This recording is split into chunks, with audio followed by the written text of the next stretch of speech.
All right, I've got another unboxing. I'm actually going to make two videos out of this.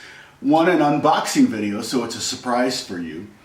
And a second video that's going to be the review of the item. So let's get to it. Let me unbox this. And you would think with all the stuff I get, I would be better at unboxing.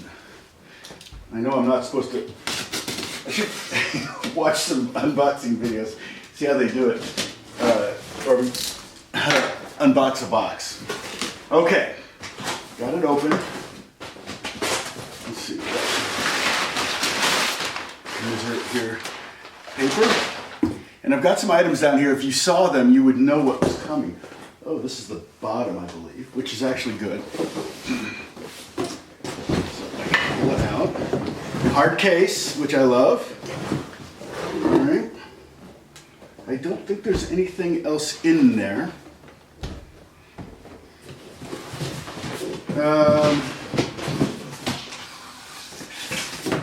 Let me just make sure. I'll cut this out if it's not. It's all drama. No, I don't think there's anything. However, this stuff can come in handy. I can cut this up and use this as mutes or something. Okay, so let's get rid of the box. All right, box is out of the picture.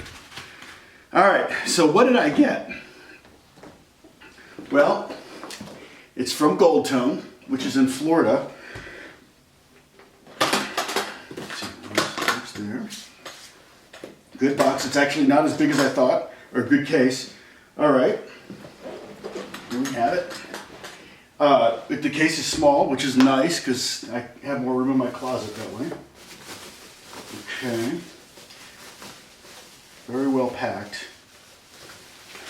Okay, so this is, you may not have ever seen one of these, but basically what it is, it's a Weissenborn type guitar. It's a very interesting instrument, probably not tuned, not really. But it's made for lap, to play on your lap with a slide. That's what I was saying. I have some tools down here. If you'd seen the slide and the finger picks, you might have known what it was. Typically, probably going to tune this in open G. I have few regrets in my life. But years ago in Pasadena, oh weird, they wound it that way. Oh, that makes sense actually. So they wound the strings different ways around the tuners because they want the strings to come straight over the nut, which actually makes some sense. So open G is going to be D on the bottom, then G, and there's a lot of ways you can tune this. Then D, so D, G, D. And then G again.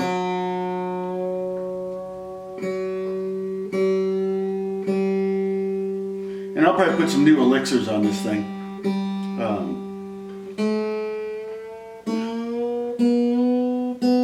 up to B.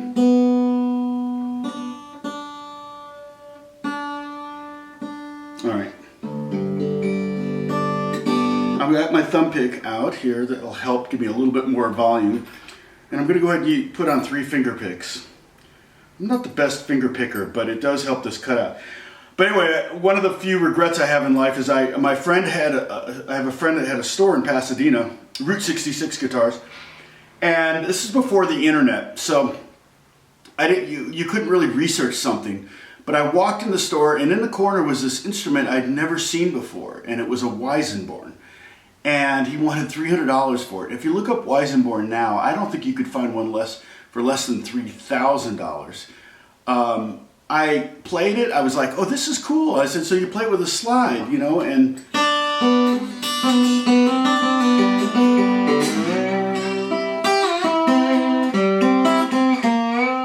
but this is more of Hawaiian origin, less of a beer commercial kind of sound. And I might use my fingers and thumb on it, play it more like a fingerstyle instrument. I'll work up a couple things on it. And of course, it's got to get in tune. But so I went home after looking at that weird guitar with a hollow neck. Isn't that cool? The neck is all hollow, so it gives you more resonance. And then I thought, you know what? It was $300. That was kind of my strike price at the time for any instrument I didn't have. And it was at the very beginning of my kind of collection period where I started to collect instruments, things I didn't have, so I could say yes to more gigs and offer some of the people I was working for more options. And mandolin, banjo were a couple of the early ones. And so I was like, okay, you know what? I'll go back and get it. And it was the same day. Just a couple hours later, I went back to the store and it was gone. That's happened to me more than once, where I've gone back to the store and, after seeing something earlier that day, I went back and it was already gone.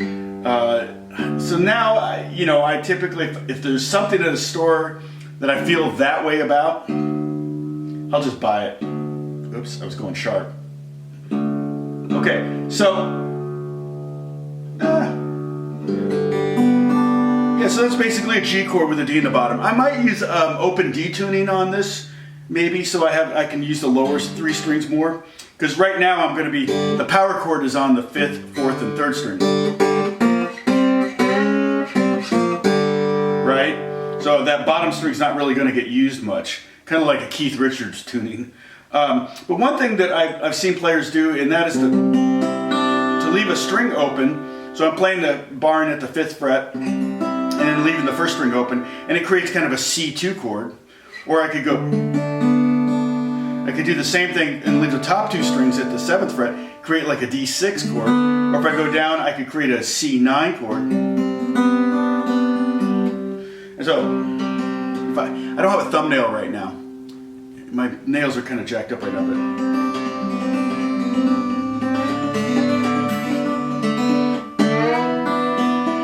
create kind of a E minor 7 sound.